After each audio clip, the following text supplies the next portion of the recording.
Herkese merhaba arkadaşlar. Kanalıma tekrardan hoş geldiniz. Bugün sizlerle beraber yine bir ortopedik rahatsızlık olan skolyozda hangi egzersizleri yapabiliriz onları öğreneceğiz. Öncelikle skolyozun ne olduğunu bir gözden geçirelim. Skolyozda omurgamız boynumuzdan kalçamızın üzerine kadar düz bir şekilde gelmesi gerekirken skolyoz rahatsızlığı olan kişilerde omurga sağa veya sola doğru farklı açılarda eğimler göstermektedir ve bu açısal bozukluklara, omurgadaki açısal bozukluklara verilen isme ise skolyoz diyoruz. Omurgamızdaki bu rahatsızlık vücudumuzun farklı yerlerinde etkileyebiliyor. Nedir bu etkilediği alanlar? Mesela omuzlar. Omurgadaki herhangi bir açısal bozukluk herhangi bir omzumuzun daha aşağıda veya daha yukarıda olmasına sebep olabiliyor. Aynı şekilde kalçamızın sağ veya sol tarafının daha aşağıda veya daha yukarıda olmasına sebep olabiliyor. Kaburgalarımızı dahi etkileyebiliyor. Kimi zaman omurgadaki bu rahatsızlıktan dolayı kaburgamızın bir tarafı daha yukarıda, bir tarafı daha aşağıda kalabiliyor. Ve bu skolyoz rahatsızlığı çocukluk döneminde başladı ise, ileriki süreçlere kadar buna dikkat edilmiyor ise bu vücudumuzun tamamen yanlış bir duruşta ilerlemesine ve büyümesine sebep olacaktır. Skolyoz rahatsızlığında açının 40-45 derecenin üzerinde bir eğime sahip olması durumlarında maalesef cerrahi müdahale gerekebiliyor. Ancak açının 40 derecenin altında olduğu durumlarda ilerleyişi egzersizlerle kontrol altına alınabiliyor. Bu yüzden egzersizler bizim için gerçekten çok önemli. Şimdi isterseniz egzersizlerimize geçelim. Skolyoz rahatsızlığı olan kişilerin yapabileceği bazı egzersizleri sizinle paylaşıyor olacağım. İlk hareketimizde sırt üstü uzanacağız. Ayak tabanlarımızı yere basacağız. Ellerimiz gövdenin kenarında kalacak. Belimizi yerden olabildiğince yukarı doğru ayırıyoruz ve yavaşça yere doğru bastırdım. Belimizle yer arasında hiçbir boşluk kalmayacak. Karnımızı sıkıyoruz ve yavaşça nefes aldım, verdim. Aldım, verdim. 10 saniye kadar bunu tekrarladıktan sonra tekrar belimi yükselttim ve tekrar yere doğru yaklaştırdım. Aynı şekilde 10 saniye nefes alıp vermeye devam ediyorum.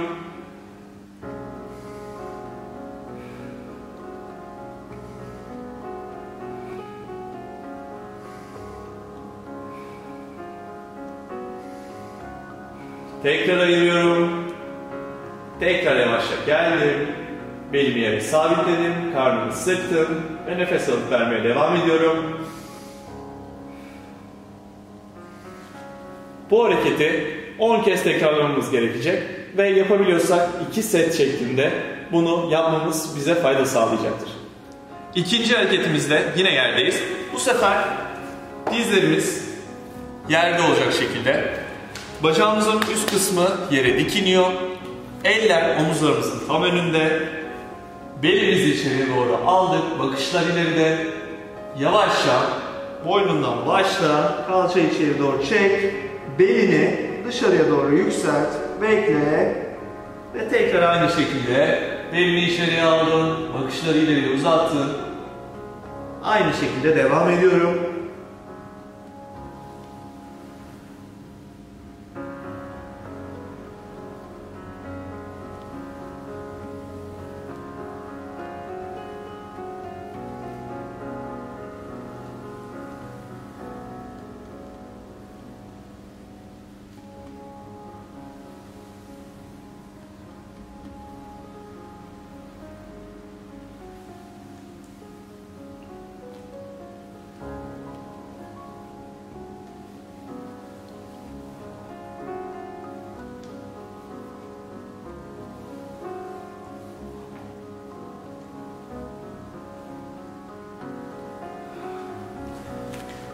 Bu hareketimizi de 2 set 10 tekrar şeklinde yapabiliriz. Üçüncü hareketimiz için yine zemini kullanacağız. Burada sırt üstü yine uzanıyor. Ayak tabanlarım yerde.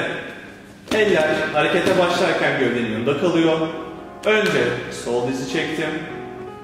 Daha sonra sağ dizimi yukarı doğru çekiyorum. Belimi tamamen yere yapıştırdım. Belimi tamamen yere yapıştırıyorum. Ellerimi kaldırıyorum dizlerimi ellerle bastırıyorum. Birkaç kez derin bir şekilde nefes al, ver.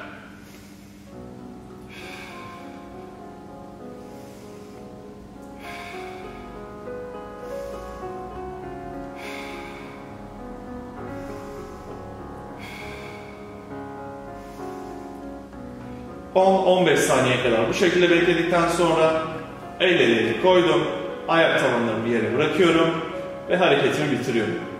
Bu hareketimizi de 4-5 kez tekrarlamamızda fayda olacak ve yine set olarak 2 set, 3 set yapabiliriz. Dördüncü hareketimizde ayaktayız. Dördüncü hareketimizde biraz tek ayak üzerinde dengeli durma çalışması yapacağız. İlk ayağımızla başlayalım. Ben sol ayağımla başlayacağım. Önce sağ ayağımı hafifçe yukarı doğru kaldırdım. Kollarımı açıyorum. Dizimi öne doğru aldım. Yukarıya doğru kaldırdım. Ve 10-15 saniye kadar gövdemi koruyarak, gövdemi dengeli tutmaya çalışarak bekliyorum.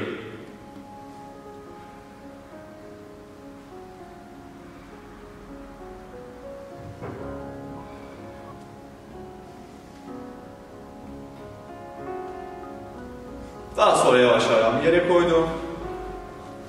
Diğer ayağıma geçiyorum.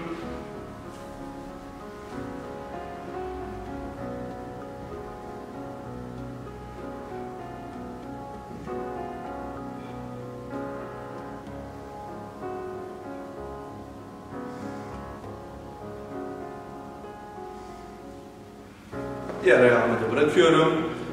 Aynı şekilde bu hareketi birkaç kez sağ sol şeklinde ve yine 2 set 3 set şeklinde tekrar edebiliriz. Bugün sizlerle skolyoz rahatsızlığı olan kişilerin yapabileceği 4 egzersizi paylaştık. Diğer videolarımda da yine ortopedik rahatsızlıklara ve antrenman videolarına yer veriyor olacağım. Diğer videolarımda görüşmek üzere. Hoşça kalın.